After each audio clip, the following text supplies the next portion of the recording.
मेरे प्यारे विद्यार्थियों, द फोटान क्लासेज में आपका स्वागत है। जैसा कि आप सब जानते हैं कि हम आज आपको पढ़ाने वाले हैं कक्षा 10 का जो पहला पार्ट साइंस का है कि रासायनिक अपक्रिया एवं उनके रासायनिक समीकरण। सबसे पहले हम जानेंगे कि रासायनिक अपक्रिया है क्या ना।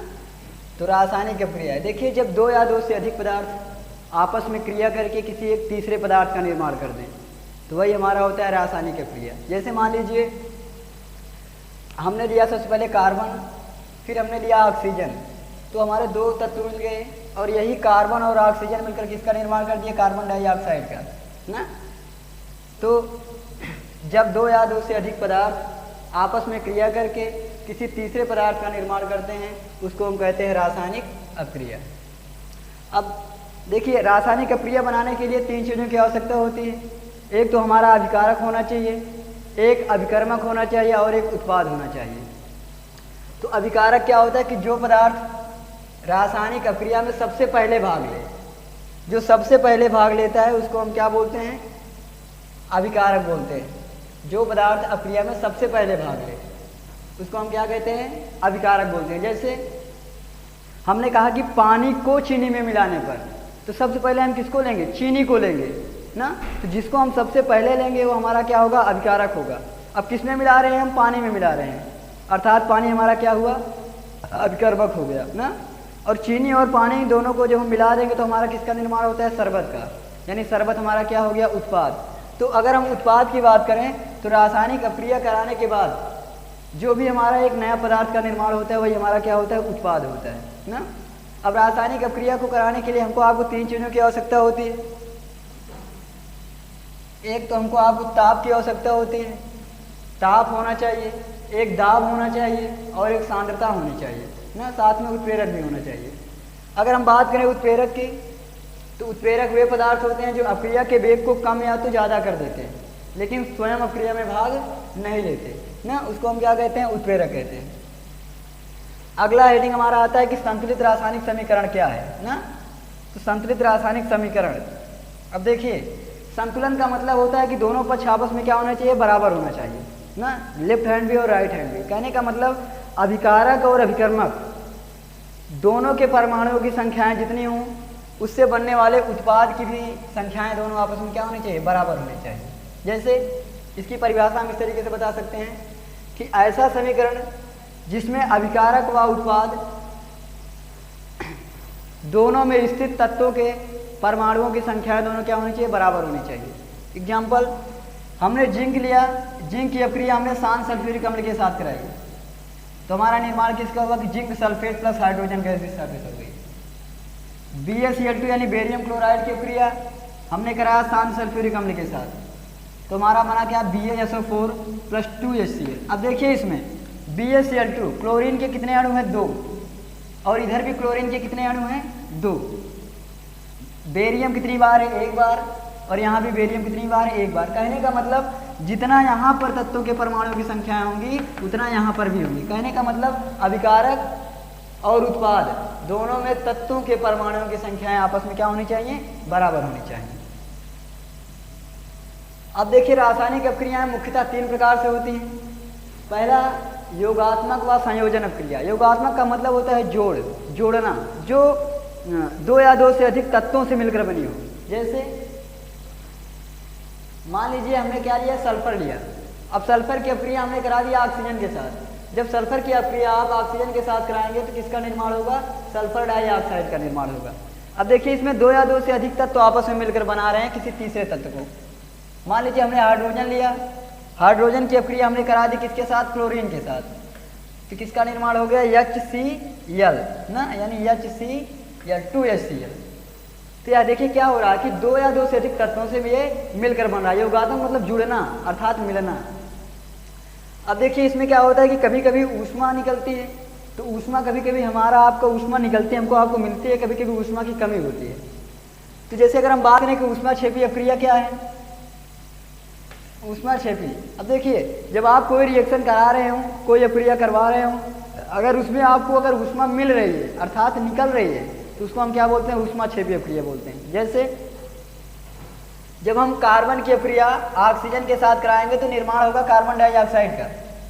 जब कार्बन डाइऑक्साइड बनेगा तो उसमें ऊष्मा क्या होगी, उत्सर्जित होगी। उत्सर्जित होना का मतलब होता है बाहर निकलना, यानी प्लस होना। या फिर जहाँ पर प्लस कैलोरी लिखा रहे समझ लेना कि वह किसका उदाहरण होगा, ऊष्माक्षेपी का होगा।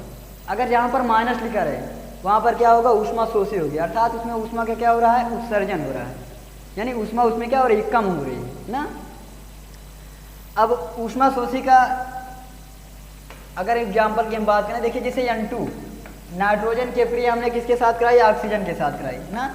और नाइट्रोजन और ऑक्सीजन दोनों आपस में क्रिया करके किसका निर्माण कर दिया, नाइट्रिक ऑक्साइड का, नाइट्रिक ऑक्साइड। इसमें क्या हो रहा है कि ऊष्मा की कमी हो रही है, ऊष्मा का उत्सर्जन नहीं हो रहा बल्कि ऊष्मा की ह्रास हो रही है, अर्थात कमी हो रही है। तो इसमें हम माइनस लगाते हैं, माइनस कैलोरी। अगर माइनस कैलोरी लगा है इसका मतलब इसमें ऊष्मा क्या हो रही है, कम हो रही है। इसी तरीके से अगली हेडिंग, अब देखिए अगली हेडिंग हमारी क्या होगी, अपघटन या वियोजन अभिक्रिया है ना। तो वियोजन अभिक्रियाओं का मतलब, वियोजन का मतलब होता है अलग होना अर्थात टूटना। जैसे मान लीजिए कोई यौगिक अपने छोटे छोटे अणुओं से मिलकर बना है, जब अगर आप उसको ताप देंगे, दाब देंगे, तो वह क्या होगा कि अपने सरल सरल अणुओं में क्या हो जाएगा, विभाजित हो जाएगा। तो इसकी परिभाषा हम इस तरीके से बोल सकते हैं कि ऐसी अभिक्रिया जिसमें कोई यौगिक अपने छोटे छोटे तत्वों में क्या हो जाता है, विभाजित हो जाता है, अर्थात बढ़ जाता है। जैसे कैल्शियम कार्बोनेट था हमारा CaCO3, जब इस पर हम ताप देंगे यानी इसको हम जब रिएक्ट करेंगे या अपघटित हो जाता है किसमें, CaO और CO2 में, यानी चूने और कार्बन डाइऑक्साइड में क्या हो गया, टूट गया। या फिर फेरस सल्फेट, जब अगर हम इसको रिएक्ट करेंगे या फिर F2O3 या SO2 और SO3 में टूट जाते हैं। कहने का मतलब ये हुआ कि अपघटन का मतलब ये होता है कि अलग अलग होना, वियोजित होना ना। जिन छोटे छोटे अणुओं से जो मिलकर एक बड़े यौगिक का निर्माण किया है, जब उसको हम आप ताप देंगे तो जिनसे जिनसे वह मिलकर बना होगा उन्हीं कणों में वो क्या हो जाएगा, विभाजित हो जाएगा। अब देखिए इसमें दो तरीका होता है कि एक तो हम उसको विद्युत के अभाव में करते हैं और एक ऊष्मा के प्रभाव में करते हैं, ताप देकर ना। तो देखिए विद्युत अपघटन में क्या होता है कि पहला चीज़ तो हमको आपको करना क्या होता है कि जिस पदार्थ का हम अपघटन कराएंगे उस पदार्थ का हमको आपको जलीय विलयन लेना होता है। जैसे जल का विद्युत अपघटन है भाई, H2O है, इसको हम आप क्या करेंगे, ताप देंगे या अपने छोटे छोटे अणुओं में विभाजित हो जाएगा, एक हाइड्रोजन में और दूसरा ऑक्सीजन में। या फिर सोडियम क्लोराइड का अगर आपको वियोजन कराना है, या भी अपने सरल अणुओं में टूट जाएगा, एक सोडियम में और दूसरा क्लोरीन में। अब देखिए इसी तरीके से माने जैसे ऊष्मीय वियोजन है ना। ऊष्मीय वियोजन का मतलब क्या होगा कि जब ऊष्मीय वियोजन कब होगा, अगर जब आप ताप को बढ़ाएंगे, अगर जब ताप को आप जैसे टेम्परेचर को बढ़ाते जाएंगे वैसे ऊष्मा की मात्राएं भी बढ़ती जाएंगी, यानी कि ताप बढ़ाने पर ऊष्मीय वियोजन क्या होता है, बढ़ता है।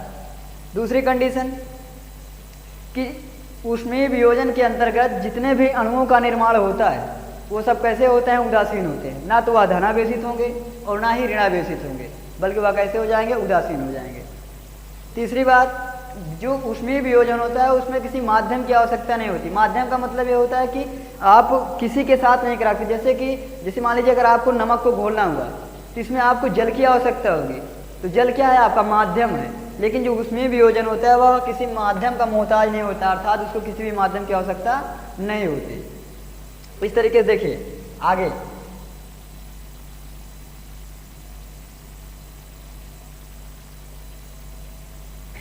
अब ऊष्मीय वियोजन के बाद नंबर आता है हमारा आयनिक वियोजन का, कि आयनिक वियोजन है क्या ना। देखिए हम बताए थे कि आयनिक वियोजन जो होता है या वियोजन पदार्थ को, जब किसी भी पदार्थ को हम जल में घोलते हैं, आयन का मतलब तो भाई आयन कितने प्रकार के होते हैं, दो होते हैं, एक धन आयन और एक ऋण आयन ना। जब हम आयनिक वियोजन इन जल में जब हम किसी पदार्थ को घोलते हैं तो वह अपने छोटे छोटे आयनों में टूट जाता है, या तो वह धन आयन में टूटेगा या फिर ऋण आयन में टूटेगा। तो पहला चीज़ हमको क्या मिला कि जब हम आयनिक वियोजन कराते हैं, अर्थात जब हम जल में घोलते हैं तो वह अपने आयनों में क्या हो जाता है, टूट जाता है ना।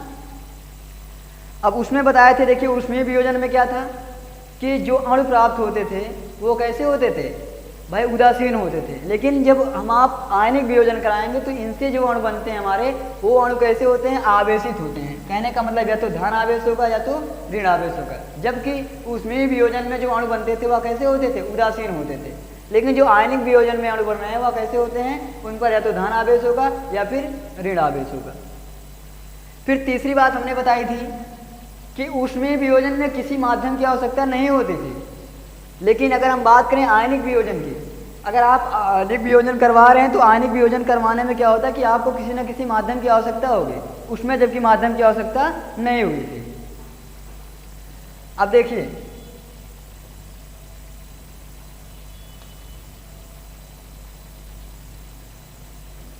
जैसे हम बात करें कि प्रकाश रासायनिक क्रिया, यानी प्रकाश की उपस्थिति में रासायनिक क्रिया किस तरीके से होती है ना। अब देखिए जब रासायनिक क्रिया कराएंगे, यानी कि कहने का मतलब कि जिसमें प्रकाश ऊर्जा का अवशोषण हो, उत्सर्जन का मतलब होता है वृद्धि और अवशोषण का मतलब होता है कमी, तो जिसमें प्रकाश की कमी हो उसी को हम कहते हैं क्या कि प्रकाश रासायनिक क्रिया ना। जैसे पहला हमारा क्या है कि प्रकाश संश्लेषण, जो बहुत इंपॉर्टेंट है ना। प्रकाश संश्लेषण के बारे में हम आपको बता दें कि प्रकाश संश्लेषण होता कब है कि जब हरे पेड़ पौधे ना, जब हरे पेड़ पौधे सूर्य के प्रकाश की उपस्थिति में, सूर्य के प्रकाश की उपस्थिति में, अब देखिए यही जो सूर्य का प्रकाश है किसका काम कर रहा है, उत्प्रेरक का काम कर रहा है। किसका काम कर रहा है, उत्प्रेरक का। जब हरे पेड़ पौधे सूर्य के प्रकाश की उपस्थिति में जल व कार्बन डाइऑक्साइड से क्रिया करते हैं ना, किससे क्रिया करते हैं, जल से और कार्बन डाइऑक्साइड से। तो जल और कार्बन डाइऑक्साइड से क्रिया करके वह कार्बोहाइड्रेट का निर्माण कर देते हैं, वही हमारा क्या कहलाता है, प्रकाश संश्लेषण। और ये बहुत इंपॉर्टेंट है। देखिए भाई हमने सबसे पहले क्या लिया कि कार्बन डाइऑक्साइड ले लिया, फिर इसकी अक्रिया हमने करा दी जल के साथ H2O। फिर देखिए सूर्य का प्रकाश ये किसका काम कर रहा है, उत्प्रेरक का काम कर रहा है। जब इन दोनों को हम आपस में क्रिया कराएंगे तो हमारा क्या बन जाएगा, ऑक्सीजन गैस बाहर निकलेगी। क्या निकलेगी, ऑक्सीजन गैस बाहर निकलेगी। और एक हमारा बन जाता है ग्लूकोज C6H12O6 ना। अगर हम कोई अगर आपसे पूछता है कि प्रकाश संश्लेषण किसे कहते हैं, आप बता सकते हैं कि जब हरे पेड़ पौधे कार्बन डाइऑक्साइड तथा जल के साथ संयोग करते हैं ना। जब जल के साथ संयोग करते हैं तो कार्बोहाइड्रेट का निर्माण होता है, और वही अभिक्रिया क्या कहलाती है, प्रकाश संश्लेषण कहलाती है। अब देखिए तीसरी बात आती है हमारी, भाई हमने अभी तक चर्चा किया योगात्मक क्रिया क्या थी, विस्थापन अभिक्रिया क्या थी। अब हम जानेंगे विस्थापन अभिक्रिया के बारे में। भाई अपघटन का तो हमारा हो गया था ना, तो विस्थापन का मतलब होता है अलग होना, बंटना ना। जब किसी यौगिक के परमाणु के स्थान पर कोई दूसरा परमाणु आ जाए, जैसे मान लीजिए भाई A B दोनों अच्छे दोस्त थे ना, इनका संबंध किसी तीसरे व्यक्ति C के साथ हुआ। अब ये B वाला जो दोस्त था A के साथ या इसके साथ से हट जाएगा, या किसके साथ आ जाएगा, C के साथ आ जाएगा, और A को क्या कर देगा, अलग कर देगा।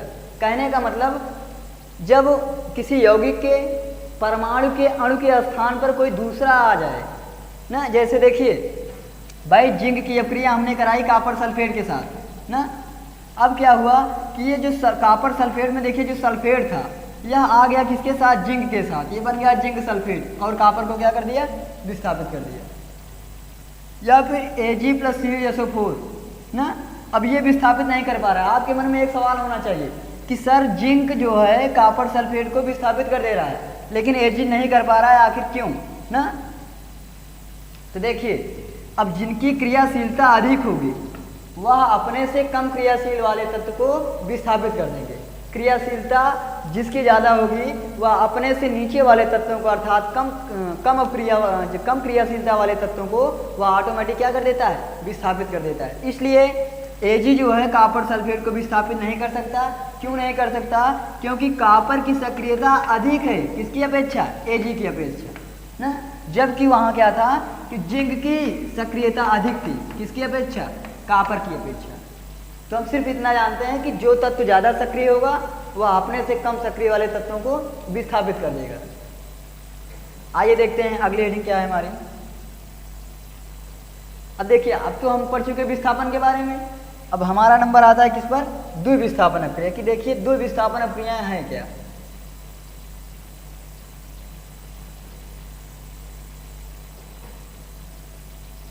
देखिए द्विविस्थापन समझने के लिए आपने एक शब्द सुना होगा अदला बदली ना, यानी जिसको हम बोलते हैं क्रम विनिमय ऐसी अक्रिया जिसमें किसी यौगिक का आयन अपने परमाणुओं का अदला बदली कर ले। अदला बदली अर्थात क्रम विनिमय ना। जैसे HCl की अक्रिया हमने करा दी NaOH के साथ। अब ये बन गया हमारा NaClH2O। भाई देखिए यह Na इस OH को इसके साथ कर दिया H के साथ, तो ये बन गया H2O। H यानी H2O। और ये जो Cl H के साथ था ये आ गया किसके साथ? Na के साथ, यानी NaCl। भाई Na वाला अपने साथ का OH दे दिया H को और H अपने साथ वाला Cl दे दिया Na को। कहने का मतलब क्या हुआ कि परमाणुओं की अदला बदली हुई ना। वही हमारा क्या होता है? द्विविस्थापन अक्रिया। अगर हम बात करें अवक्षेपण अक्रिया की, क्या अवक्षेपण अक्रिया क्या है ना, तो जैसे मान लीजिए हमने कोई अक्रिया कराई, अगर उस अक्रिया के दौरान जो भी हमारा पदार्थ बनता है अगर वह अविलेय है, अर्थात वह किसी भी विलायक के साथ घुलनशील ना हो, घुले ना, उसी को हम क्या बोलते हैं? अवक्षेपण बोलते हैं। कहने का मतलब ऐसी अक्रियाएं जिनके फलस्वरूप जो पदार्थ बनता है वह कैसा होता है? बिल्कुल अविलेय होता है, अर्थात वह कहीं घुलने वाला नहीं होता, उसको हम क्या बोलते हैं? अवक्षेपण अक्रिया। अब बात करें अगर हम उदासीन अक्रिया की ना, उदासीन क्या होता है कि देखिए जैसे आपने एक प्लस लिया और एक आपने माइनस ले लिया ना।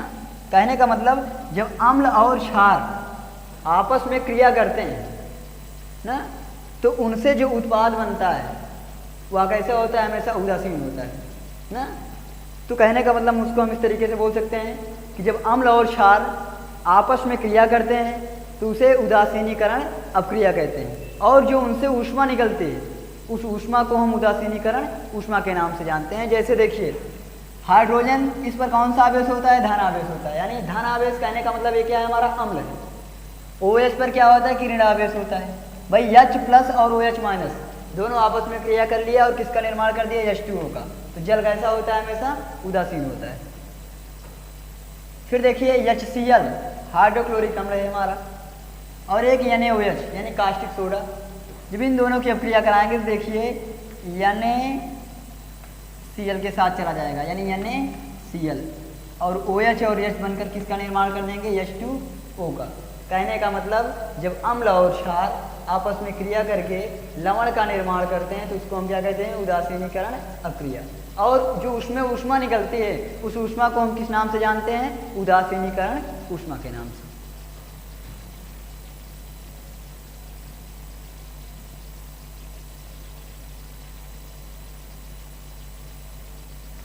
अब देखिए बात करें हम अगर आक्सीकारक की, तो आक्सीकारक को जानने से पहले हम जानते हैं आक्सीकरण क्या है ना। देखिए जिसमें ऑक्सीजन की वृद्धि हो, कोई रिएक्शन आप करवा रहे हो, अगर उसमें ऑक्सीजन की वृद्धि हो जा रही है या फिर हाइड्रोजन की कमी हो जा रही है तो उसको हम क्या बोलते हैं? आक्सीकरण कहते हैं ना। आक्सीकरण अक्रिया किसे कहते हैं? ऐसी अक्रिया जिसमें ऑक्सीजन की वृद्धि हो या फिर हाइड्रोजन की कमी हो, उसको हम किस नाम से जानते हैं? आक्सीकरण अक्रिया के नाम से। अगर हम बात करें अपचयन की तो इसका सेम उल्टा। भाई इसमें क्या हो रहा था कि ऑक्सीजन की वृद्धि हो रही थी, अब इसमें क्या होगा? ऑक्सीजन की कमी होगी। इसमें हाइड्रोजन की कमी हो रही थी, इसमें क्या होगा कि हाइड्रोजन की वृद्धि होगी। कहने का मतलब अगर हम अपचयन अक्रिया आपसे पूछे तो आप बता सकते हैं कि ऐसी अक्रिया जिसमें ऑक्सीजन की कमी हो लेकिन हाइड्रोजन की क्या होनी चाहिए? वृद्धि होनी चाहिए, उसको हम क्या कहते हैं? अपचयन अक्रिया। अब बात करें अगर हम आक्सीकारक या उपचायक की ना, आक्सीकारक कहते किसको हैं? तो आक्सीकारक वे पदार्थ होते हैं कि जो दूसरे पदार्थ को ऑक्सीकृत कर देते हैं, मतलब जिसके माध्यम से कोई पदार्थ ऑक्सीकृत होता है उसी को हम क्या बोलते हैं? आक्सीकारक। कारक का मतलब होता है करने वाला, जो ऑक्सीजन की वृद्धि किया वही क्या हुआ? आक्सीकारक हुआ। और उसी को हम इस नाम से जानते हैं, उपचायक के नाम से भी जानते हैं ना। अगर कोई आपसे पूछता है कि उपचायक क्या है, आप बता सकते हैं कि वे पदार्थ जो आक्सीकारक कहते हैं, अर्थात जो ऑक्सीकरण कर देते हैं वही पदार्थ हमारे आक्सीकारक कहलाते हैं। अब अगर हम बात करें अपचायक क्या है, सेम उसका उल्टा। उसमें क्या हो रहा था कि ऑक्सीकृत कर रहे थे, लेकिन अब इसमें क्या करेंगे? अपचयित कर देंगे। अपचयित करने का मतलब कि जहाँ पर ऑक्सीजन की अभी तक वृद्धि हो रही थी वहीं पर या तो ऑक्सीजन की कमी कर देंगे या तो हाइड्रोजन की वृद्धि कर देंगे। तो उसको हम क्या बोलते हैं, अपचायक बोलते हैं ना। कहने का मतलब वे पदार्थ जो दूसरे पदार्थों को क्या कर देते हैं, अपचयित कर देते हैं, उन्हीं को हम क्या बोलते हैं, अपचायक बोलते हैं। ठीक, आगे देखिए।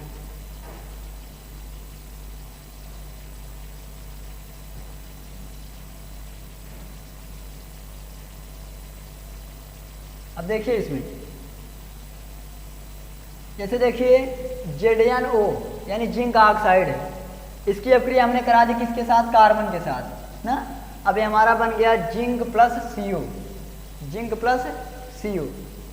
फिर से देखिए, अगर अब हम फिर से अगर यही रिएक्शन दोबारा कर दें, पुनः कर दें, इसमें देखिए क्या हो रहा है कि ZnO से O कम हो रहा है। भाई ZnO था, जिंक के साथ में O था, लेकिन अब यही O किसके साथ जाकर चला गया, C के साथ ना।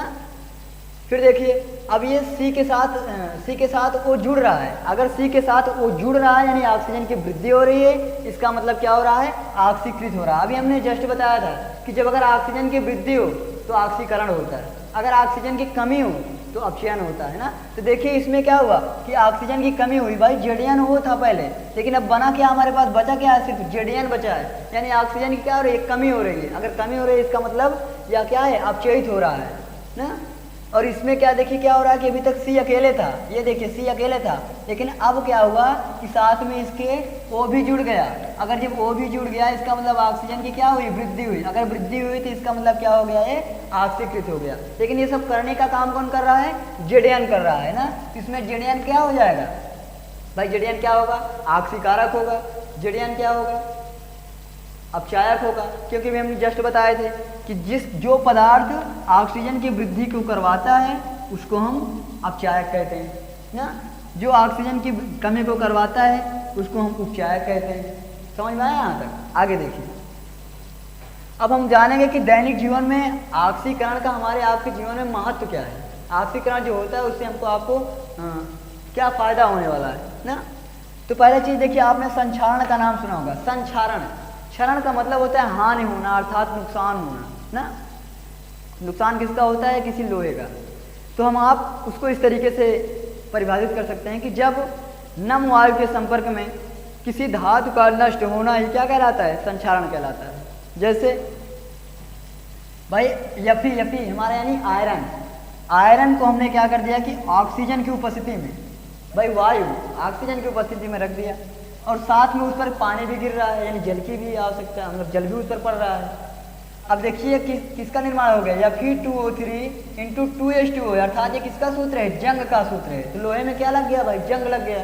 अभी हम जस्ट पहले आपको बता चुके हैं कि नम वायु के संपर्क में होगा, उस पर जल पड़ेगा, उसको हम आप खुले में छोड़ देंगे, तो लोहे में क्या होता है कि धीरे धीरे मूर्छा लगना अर्थात जंग लगना प्रारंभ हो जाता है। और जब जंग लग जाता है तो धातुएं हमारी धीरे धीरे नष्ट होने लगती हैं, उसी को हम क्या बोलते हैं, संक्षारण बोलते हैं। ठीक, अब आइए हम जानते हैं कि संक्षारण से किसी चीज़ का बचाव करना है तो हम क्या करें।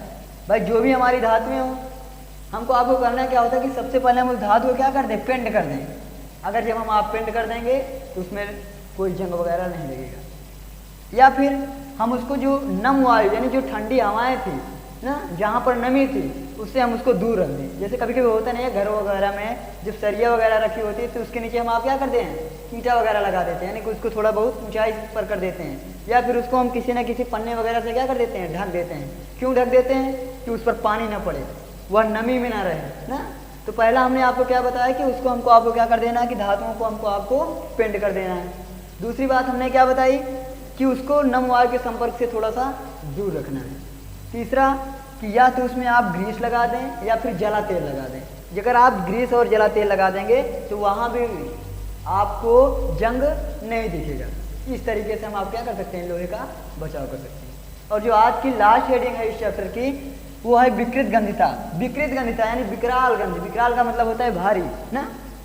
तो कहने का मतलब जब हम किसी तैलीय पदार्थ को, भाई जिस तेल से मिलकर बना हो, वसा युक्त हो ना, जिसमें चिकनापन ज़्यादा हो, क्या होता है कि हम आप काफ़ी दिनों तक रखे रह जाते हैं ना।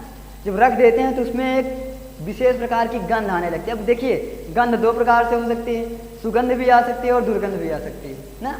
जब उसमें एक विशेष प्रकार की गंध आने लगे अर्थात जो उनका गंध है उसमें परिवर्तन होने लगता है, तो उसी को हम बोलते हैं विकृत गंधिता ना। इसकी परिभाषा हम इस तरीके से बता सकते हैं कि जब हम किसी तैलीय या वसायुक्त पदार्थ को काफ़ी लंबे समय तक रखते हैं तो उसमें एक विशेष प्रकार की गंध आने लगती है, अर्थात उनके गंधों में क्या होने लगता है, परिवर्तन होने लगता है। तो उसी को हम क्या बोलते हैं, विकृत गंधिता। अब देखिए, अगर उनसे हमको आपको बचाना है तो बचाव के लिए करना क्या होता है कि उसमें हम प्रतिआक्सीकारक पदार्थ मिलाते हैं।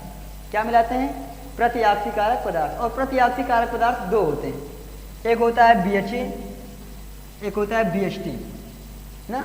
जब ये दोनों पदार्थों को उनके अंदर अगर हम पन्ने के अंदर डाल देते हैं तो उसमें क्या होता है, उसकी दुर्गंध नहीं आती। अब आपके मन में एक सवाल आता होगा कि सर जो चिप्स बनती है, चिप्स भी क्या होता है, भूंजी तली हुई चीज़ होती है ना। कहने का मतलब चिप्स भी भूंजी तली होती है, उसमें भी तेल और वसा की मात्राएं होती है, लेकिन वह काफ़ी लंबी समय तक चलती है, उसमें से गंध नहीं आती। तभी हमने आपको बताया कि अगर उससे हमको आपको बचाना है तो हम आप क्या करते हैं कि प्रतिआक्सीकारक तत्व मिलाते हैं, यानी BHA और BHT। कहने का मतलब ये हुआ कि उसमें हम नाइट्रोजन गैस डाल देते हैं, ऑक्सीजन की उपस्थिति होने ही नहीं देते ना। अगर जब ऑक्सीजन जाएगा नहीं तो कोई क्रियाएं होंगी नहीं, यानी ऑक्सीकृत होगा नहीं। अगर जब ऑक्सीकृत नहीं होगा तो वह उसमें से कोई भी गंध, उसकी गंध परिवर्तन नहीं होगा ना। तो इसको बचाने के लिए हम आप क्या करते हैं भाई कि प्रतिआक्सीकारक पदार्थ मिला देते हैं। तो बच्चों, इस तरीके से हम समझते हैं कि आपको बहुत अच्छा समझ में आया होगा है। और हम अगले टॉपिक की चर्चा करेंगे अगले क्लास में, जो आपका चैप्टर नंबर 2 होगा, जिसका नाम है अम्ल क्षार तथा लवण।